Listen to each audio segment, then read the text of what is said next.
Hello everyone, welcome back to my channel. Today's video is going to be a review of Beyonce's Black is King, a visual album. I'm going to be doing a breakdown of the film, songs, visuals, and the overall narrative. If you like the content of this video, do not forget to hit the subscribe button. Also hit the bell so you're notified whenever I upload, and I would love that because then you guys would join the grape gang because we love grapes in this house. So there'll be major spoilers for the film, and let's always remember that this is just my opinion and my thoughts on the film. This song honestly feels like a sneeze that's coming but doesn't. So in the context of this film, Beyonce is kind of like Mufasa in a way, and is talking to Simba as a baby, letting him know that he is a part of something way bigger than himself and that he needs to have hope in his family and his environment. And the way that the song structure is that it's a beautiful song, do not get me wrong. I think it's a beautiful ballad, and I just always feel like listening to the song, it's just building to something, and then like when the bridge comes, like it's really beautiful and I think it's really good, but sometimes I think I'm just like, wow, I feel like there's even more to that bridge or even more to that big note. So it just kind of feels like a little bit of a letdown. Just like I don't know, I just kind of feel like there's always something more coming when it comes to the song. But when the song does build with that crescendo towards the bridge, it really does leave me wanting more. I do appreciate the gongs and the cymbal rolls because those also still do have a good effect. So I would like to rate this a 7.5 out of 10. I think it's a good song. The next song in the film is called Find Your Way Back, and the way I think about it is that Beyonce met up with her costume designer and said, I only want glitter, and her designer said, say no more, fam, because this segment was just decked out in glitter, sparkle, shiny jewelry. It was just a very appealing view of just like glitter, and the way that Beyonce was shot and the way that she directed it was the fact that there was a lot of good amount of medium shots with a shallow depth of field, which is very interesting. Like the whole vignette was very like minimalist. Like it was just pretty much like either Beyonce or like max 5 other women dancing in glitter, decked out like jeweled outfits, and the vibrant colors were, oh my god, just popping out. And visually it was really good. But for the song, like I liked the song, but honestly I think the visual just kind of stands alone on its own, and it didn't really do anything to elevate the song for me. Like if I heard it like at a party and it was just kind of on and just chill, I'd be like, okay, but it's not really one that I'm gonna add to my library and listen to a lot. It just honestly makes me want to fall asleep. And there's other songs in this album that makes me want to like get up and move a little bit. But like I said, I think the visuals for this vignette very stand on their own. They're so pretty, so luscious, so glittery. And if I would rate this, I would give this a 7 out of 10. Just an average song for the album. The third song is called Don't Jealous Me. And I thought this transition was very smooth from the last song to this one. And as the viewer watch, we can see like little young Simba going into a shed that he probably shouldn't be in, and he's either talking to the artist Techno or Mr. Easy, the artist in the song for this vignette, and he's holding a yellow snake, and it's kind of random. Gives me Britney Spears like I'm a slave for you vibes. It's really weird, but at the same time it's pretty cool. And from this segment, I kind of got the vibe that this young Simba was being focused on material things and notoriety and being enticed and joined. Yemi Alade slayed every single second she was on screen. Her outfits were to die for, glamorous, and the visuals were darker than the earlier songs so far, giving it kind of a sinister mood. Then the boy goes into the woods and it gets really dark. It's kind of mimicking Scar killing Mufasa. And the song was also very appealing, but it didn't really elevate it to me it didn't really elevate it for me either. So this is like a 7 out of 10, another average song. Now, in the order of the album, the song Scar is actually towards the end of the Gift album, but in the visual album, it is the 4th song. And this song features jmerise, who has an iconic voice in her right, and there is a haunting piano that leads the song in. And again, in this vignette, Simba gets his father, like, not gets him killed, but sees him get killed, and basically that haunting, like, sinister vibe and making the boy run away is like very apparent.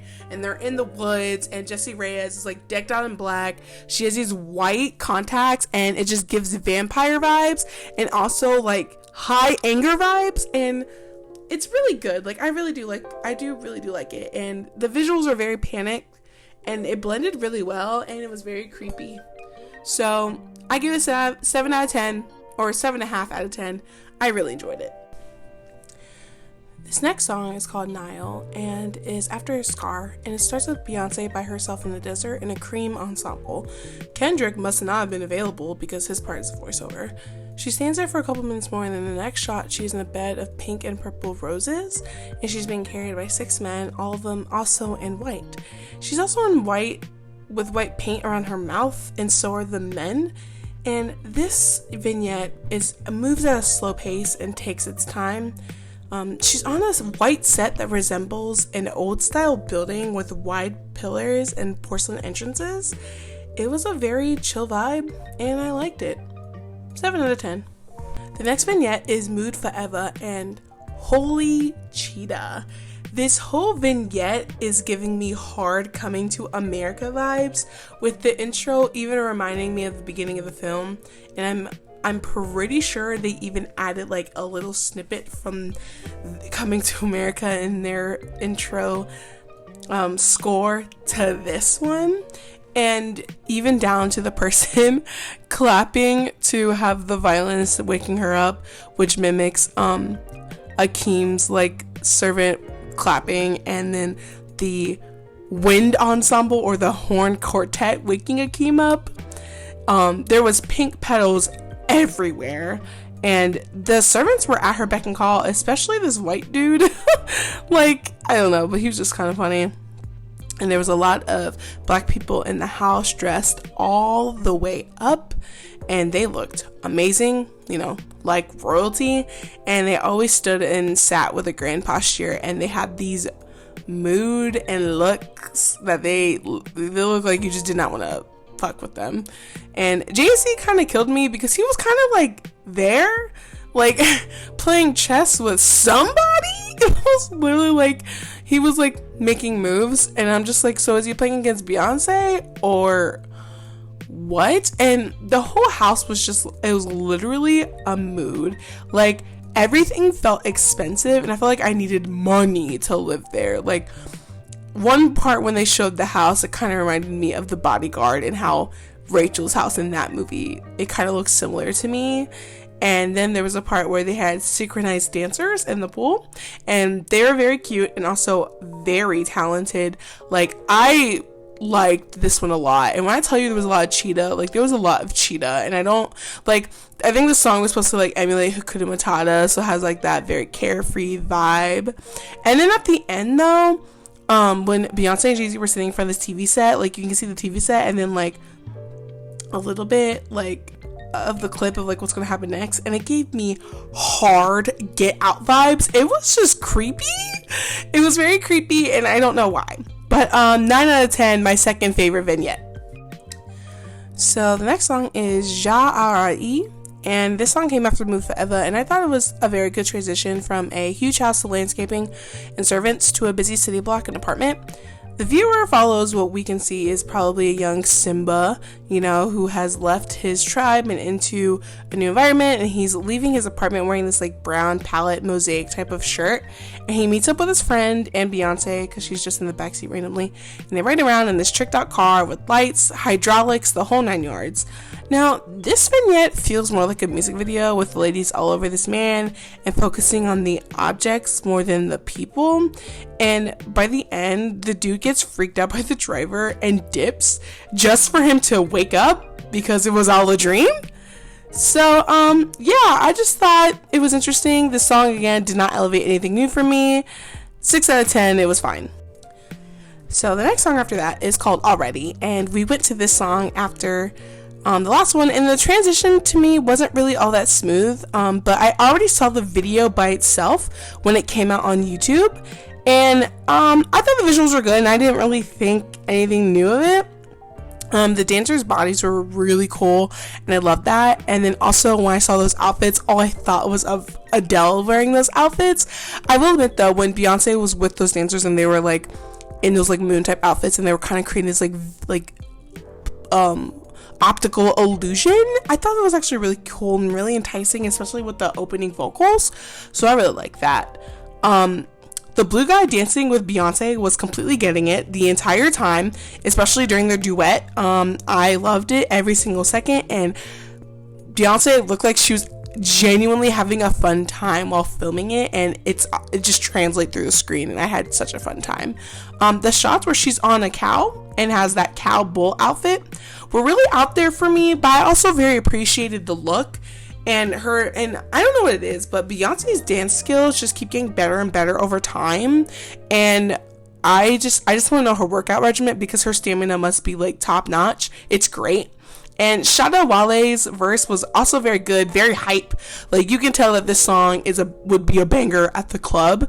For the actual song, it's definitely one of those most repetitive types of the songs. But over time, I have grown to appreciate the song, and I really like it. And I do think that this song was definitely elevated by the visuals, and I liked it a lot. So 8 out of 10. It was great. The next song, or next vignette, is Water, and when I tell you this song is literally water, like, it is smooth like water, it moves like water, it opens up like, it's just great. Like, Sadiel opened the song by sitting on a rock wearing this printed red shirt filled with flowers and white pants. Now, I will admit, the shirt kind of looks like that I could get that at Old Navy, but it was it was going for the vibe. It matched. The palette for this vignette is definitely more of a blue tone, which I definitely like blue, pinks, reds. I really like it. Then Pharrell came in on this blue and white checkered wall, and honestly, I couldn't believe it was him. I mean, he looked so young and attractive, and he literally looked like a college student. Like, the way that he was just dressed, he had like these blue overalls on and this like a fanny pack, but like not a fanny pack at the same time. It was really interesting. For Beyonce, her visual for this song, mostly it was just her with a bowl or basket on her head while dancing in lilac, red, blue, floral, or pink outfits.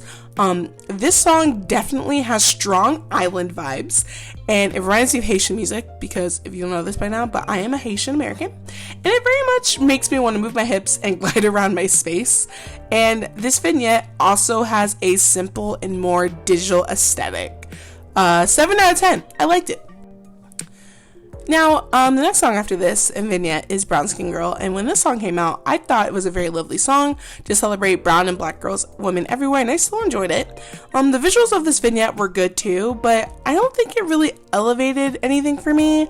I did like the women highlighted, Naomi Campbell, even though I thought that she was canceled, but I guess not, I don't know.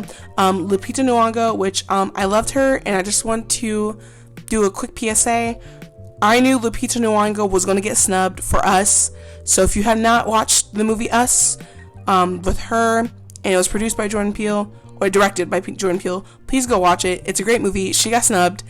And Kelly Rowland, who I kind of completely forgot that her and Beyonce are related, like they're cousins. And honestly, the older that they both get, you can definitely tell that they're related, because just like the way that they smile the same. But she was in there too, which was really good. And of course, Blue Ivy was just adorable. Like, I just could not get enough of her. She just has this cute innocence about her, and she's just so cute.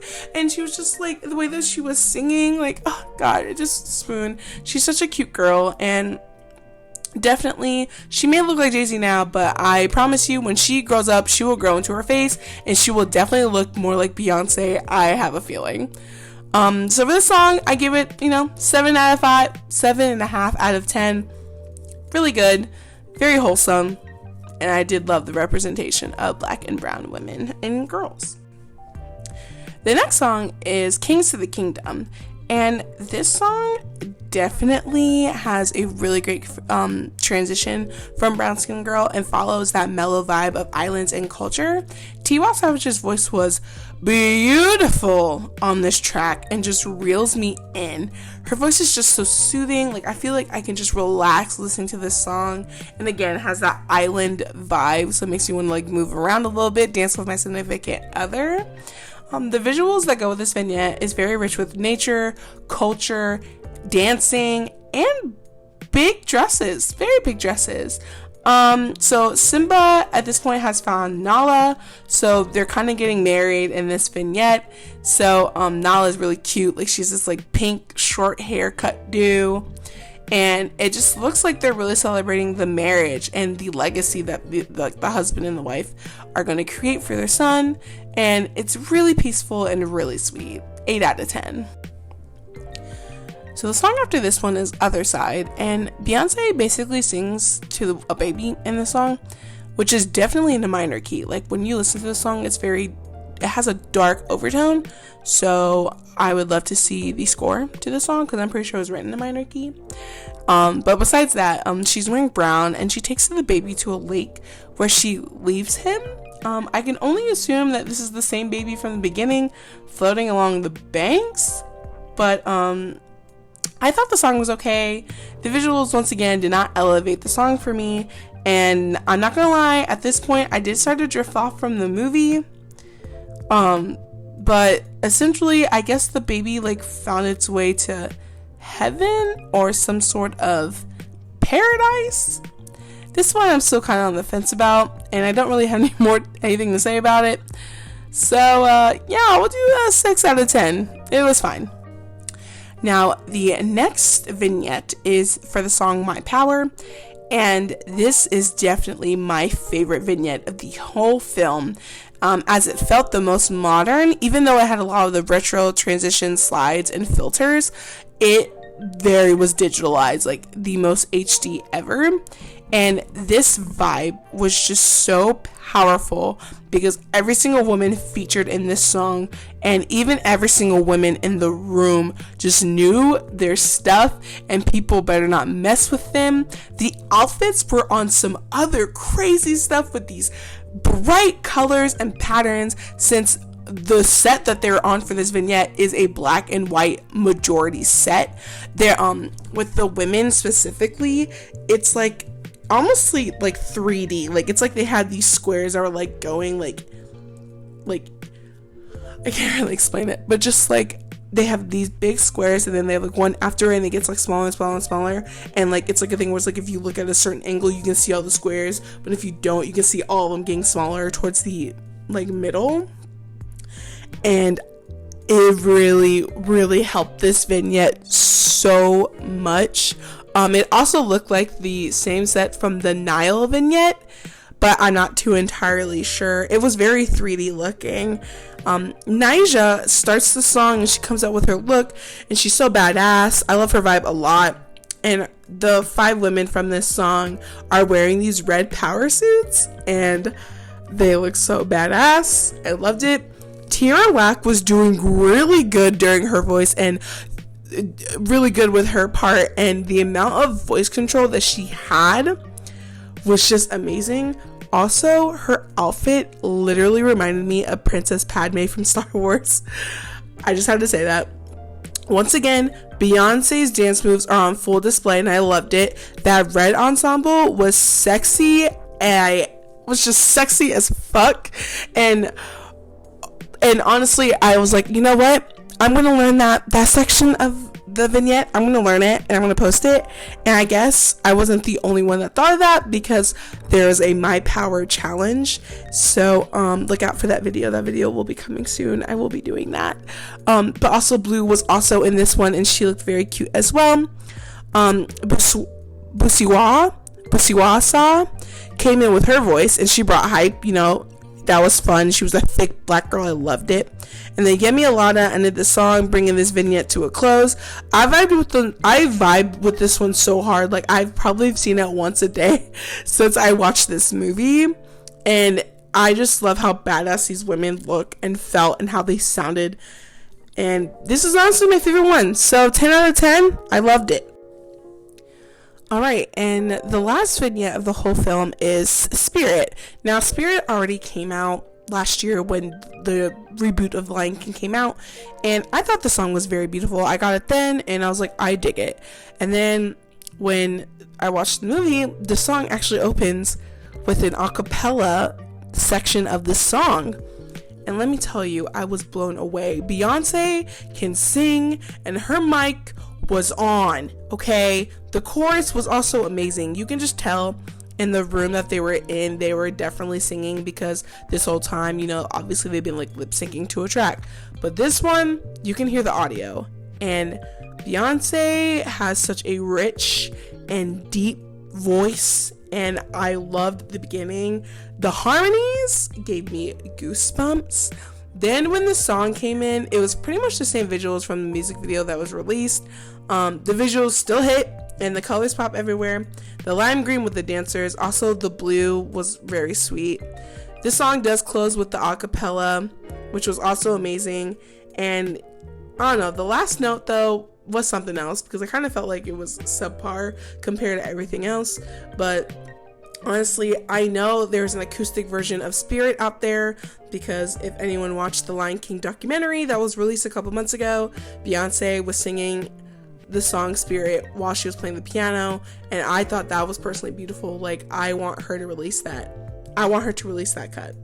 I want it now. 9 out of 10, still loved it.